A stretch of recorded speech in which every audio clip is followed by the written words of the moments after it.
Hello, నేను శేషరావు. ఆంధ్రప్రదేశ్ ముఖ్యమంత్రి చంద్రబాబు నాయుడు గారు ఏది చేసినా కానీ చాలా వేచి చూచి నిర్ణయాలు తీసుకుంటూ ఉంటారు. తాజాగా గవర్నర్ కలిశారు.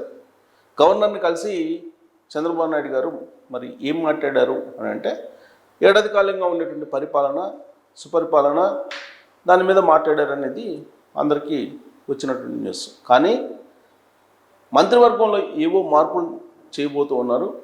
దానికి సంబంధించినటువంటి అంశం మీద గవర్నర్తో చర్చించి ఉంటారు అనేది వినిపిస్తుంది. ఇటీవల కాలంలో మంత్రులకు సంబంధించినటువంటి గ్రాఫ్ ఏ విధంగా ఉంది అనే దాని మీద రకరకాలుగా న్యూస్ వస్తూ ఉన్నాయి. ఇప్పుడున్నటువంటి క్యాబినెట్లో 5 మంత్రులు కనీసం వాళ్ళు వైదొలిగేటువంటి అవకాశం ఉంది అనేటువంటి టాక్ చాలా బలంగా వినిపిస్తుంది. 24వ తారీఖున క్యాబినెట్ సమావేశం జరగబోతుంది ఈ నెల.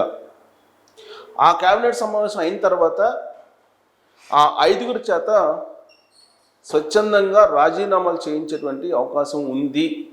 వాళ్ళే పక్కకు వెళ్ళేలాగా ప్లాన్ చేస్తూ ఉన్నారు అనేది వినిపిస్తుంది. దీని అందరికీ కారణం ఏంటి?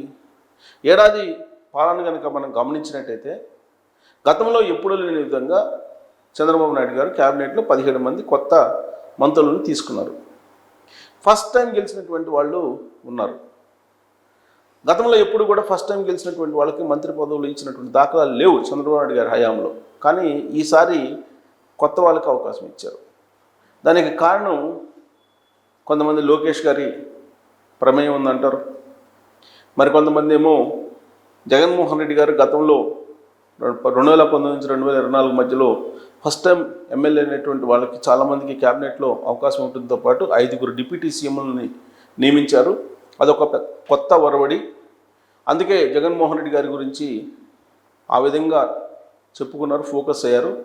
కాబట్టి కొత్త వాళ్ళని క్యాబినెట్లో తీసుకుంటే కనుక కొత్త రక్తాన్ని పార్టీలో నింపేటువంటి ఆలోచన చంద్రబాబు గారు చేస్తున్నారు, పార్టీ అధిష్టానం చేస్తుంది అనేటువంటి సంకేతాలు చాలా బలంగా వెళ్ళేటువంటి అవకాశం ఉంది. అలాంటి సంకేతం వెళ్ళటం కూడా పార్టీకి మంచిది అనేటువంటి ఉద్దేశంతో ఫస్ట్ టైం ఎమ్మెల్యేలకి స్థానం కల్పించారు. కానీ వచ్చినటువంటి అవకాశాన్ని చాలామంది దుర్వినియోగం చేసుకుంటున్నారు. అప్ టు మార్క్ పనిచేయలేకపోతున్నారు అనేటువంటి అభిప్రాయం ఉంది.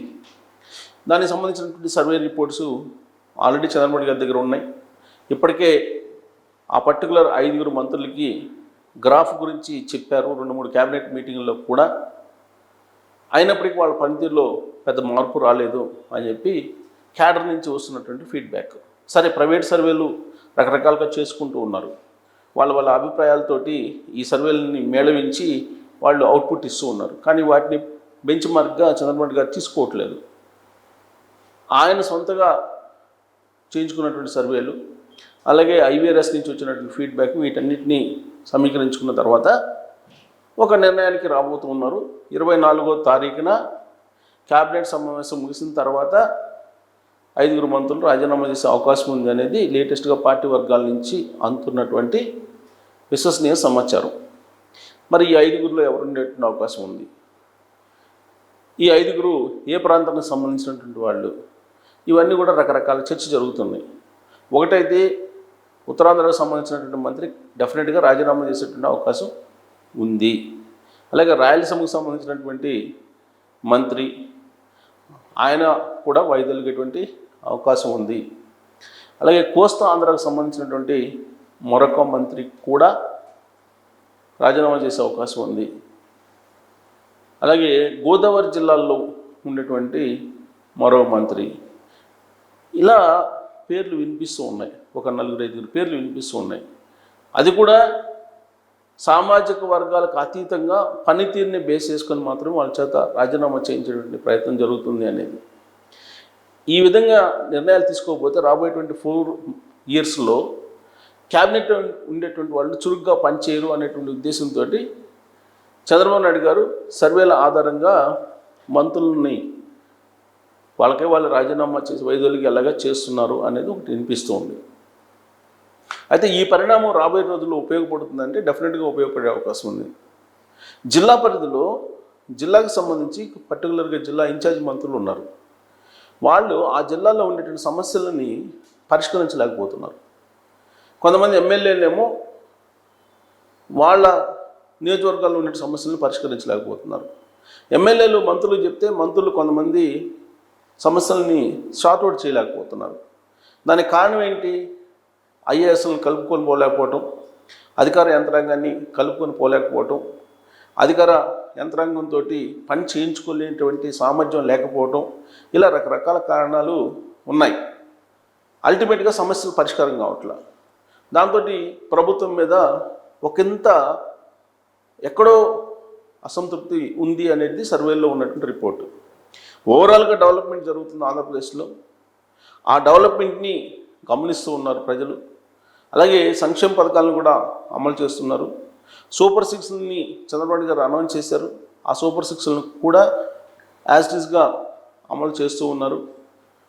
ఆయన మీదైతే నమ్మకం ఉంది ప్రజలకి.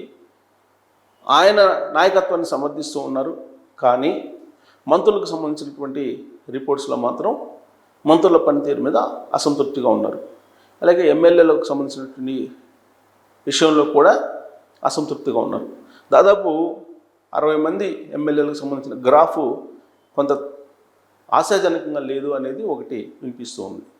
అలాగే మంత్రులకు సంబంధించి ఒక 4-5 మంత్రులకు సంబంధించినటువంటి గ్రాఫు బిలో యావరేజ్ ఉందని చెప్పి అంటున్నారు. మరి బిలో యావరేజ్ ఉన్నప్పుడు అప్ టు మార్క్ పనిచేయాలని చెప్పి ఆల్రెడీ చంద్రబాబు నాయుడు గారు ఆ పర్టికులర్ మంత్రులకి చెప్పారు రీసెంట్గా జరిగినట్టు క్యాబినెట్ సమావేశాల్లో.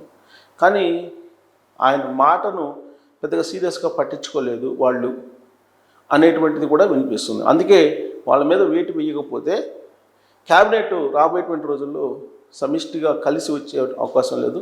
చంద్రబాబు నాయుడు గారు ఏమో క్వాంటమ్ స్పీడ్ తోటి పరిగెత్తూ ఉంటే మంత్రులు ఇప్పుడున్నటువంటి క్లాసిక్ కంప్యూటర్స్ లాగా పనిచేస్తే అది సెట్ కాదు, ఆ కోఆర్డినేషన్ మిస్ అవుతుంది అనేటువంటి అభిప్రాయం ఉంది. ప్రధానంగా అధికార యంత్రాంగాన్ని కలుపుకొని పోవాలి సమస్యల పరిష్కారం కోసం. ఐఏఎస్లకు సంబంధించినటువంటి వాళ్ళని కలుపుకొని పోవాలి, ఐపీఎస్లను కలుపుకొని పోవాలి. ఇవన్నీ చేసుకోలేని పరిస్థితిలో కొంతమంది ఉన్నారు. కాబట్టి వాళ్ళని గౌరవంగా పక్కకు తప్పించేటువంటి ప్రయత్నం 24 తర్వాత జరగబోతుంది అని చెప్పి తెలుస్తుంది. మరి ఆ 5గురు ఎవరు, వాళ్ళ పేర్లు ఏంటి అనే దాని మీద మీరు ట్రోల్ చేయొచ్చు. కొన్ని హింట్స్ ఇవ్వమంటే నేను ఇవ్వగలను. ఆల్రెడీ ప్రాంతాలకు సంబంధించి నేను చెప్పాను.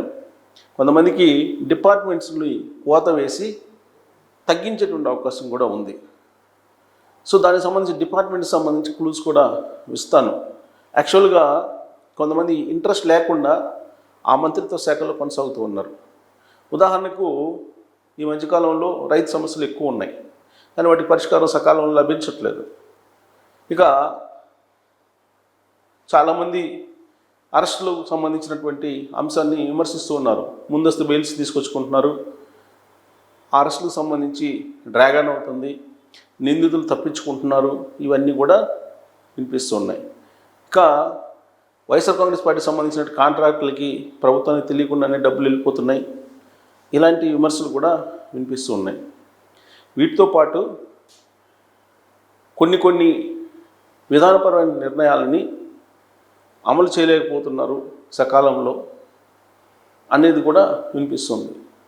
సో పర్ఫార్మెన్స్ వైజ్ తీసుకుంటే కనుక నేను ఇచ్చినటువంటి చిన్న క్లూస్ ఉన్నాయి. ఈ క్లూస్ని బట్టి ఆ మంత్రులు ఎవరు ఆ వైదొలిగేటువంటి వాళ్ళు మంత్రి క్యాబినెట్ నుంచి పక్కకి వెళ్ళాల్సినటువంటి పరిస్థితి ఎవరికి రాబోతుంది అనేది మీరు కామెంట్ చేయొచ్చు. Thank you.